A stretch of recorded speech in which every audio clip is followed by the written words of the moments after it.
Hello, this is Yogan Barrientos. I'm recording another life's perspective on our situation today, illuminating on perhaps unforeseen or unconsidered aspects about our life, or life in general, that is actually existing right here. So today, in this moment, I was looking at the force of the physical, the really raw aspect of the physical reality,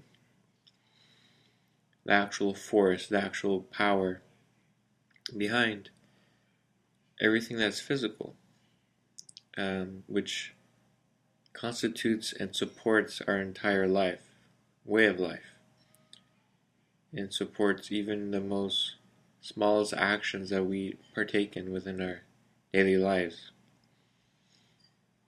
So what is this force of the physical? You can think back to medieval times, medieval Europe, and how there was a system involving kings, knights, and peasants. So if you were to guess the percentage of population that were kings or knights or peasants, what would you guess? So in any system, the majority of the people were peasants because you needed many people to produce enough food to feed everyone else, including themselves. And so they could only support a few knights and a few kings. But you needed knights and kings in this system because the other kingdoms had knights as well. And if you didn't have your army, your knights, then you'd be vulnerable to have your food stolen. So in this time period, there's knights, wars, battles, stealing of treasure, gold, anything valuable, which perhaps the most valuable thing was food. Without that, you'd die. And if you'd be able to control enough land, then you'd be able to control the food supply, and you could increase your food supply for your kingdom. And guess what? If you had more food, you could train more knights. So in order to have a larger army, you needed to get more land to support your army with.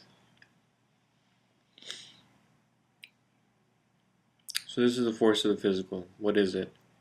It's the raw force of a knife, of a sword, of a soldier that can kill you. That's the raw physical force.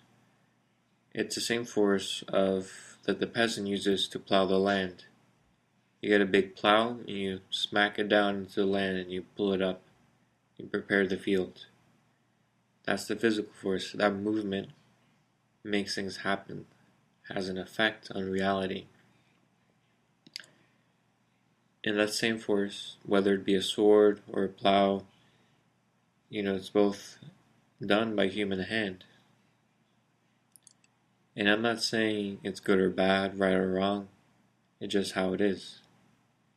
If you have an army that's committed to you, that supports you, and you tell them to, and they'll attack whoever you tell them to attack, you have power. You have the power to kill, the power to force. That force is of the physical, provided by the physical bodies. And that's very real. So, another example. So I don't know, I'm sure now with this past example, now you probably understand now what I mean by the force of the physical, right?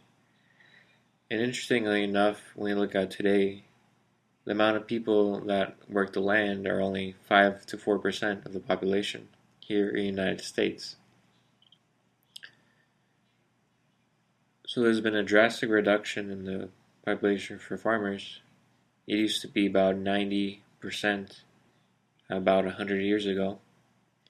And since implementation of technology, tractors and all these different machines, the number of people that have to work on farms have decreased. At least here in the United States. If we look in other countries, they don't have that modernization. They still do things by hand, and you won't have that.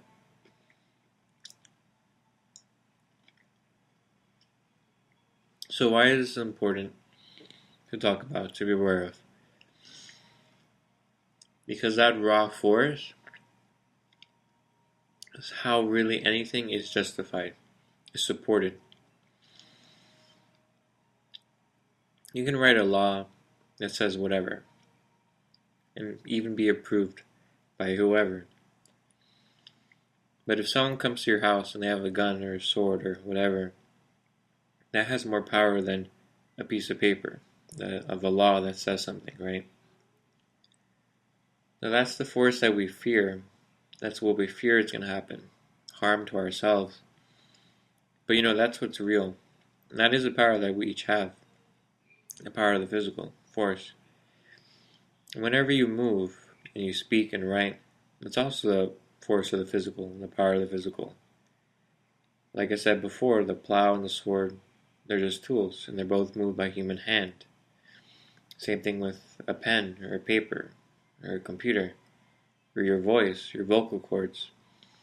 It's the same physical force, just different tools. And that's real, and that has an effect on reality. Something actually happens and actually changes. So that's what's real. If let's say wherever you live in the world, if the majority of people around you, let's say 80% of people around you want something, and they're aware of the physical force, they're going to make that happen. So whether it's to pass some law or to make things a certain way, if 80% of the people have that and they're aware of their physical force, they're going to make that happen, guaranteed. Even if 20% oppose it. Because if you have the larger army, no one has the same. It's just how things work. Now, I'm not saying that there's going to be violence, or I'm not promoting violence, but these 80% of the population, they'll use their physical powers. So whether it be speaking or writing, whatever is required, they're going to use that. And it's obviously not necessary to do anything violent, but simply to recognize that if 80% of the people want something a certain way, what is it really there to stop them? Now, there is an answer to that. If they're unaware that they have a physical power, they're unaware of their power. If they're unaware of that power, they don't even know how to use it or exercise it, then obviously that would stop them, wouldn't it? And that's sort of the situation we have today, where we live in a world that's so big and so globalized that we think, like, how can I even change this world? But when we look back to not even that far ago, over 100 years ago, there wasn't any internet, there wasn't global communication, there wasn't all this, idea of this big world out there. You would live your life, live in a certain area, and that would be your land, that would be your place. And you didn't think about all these, big ideas or big things. And you had power, and you acted upon it within your world. You made your community how you wanted it. But now we live in a world where we see all these problems, and we sort of then forget that, we have power. We have had the same power since the beginning of time.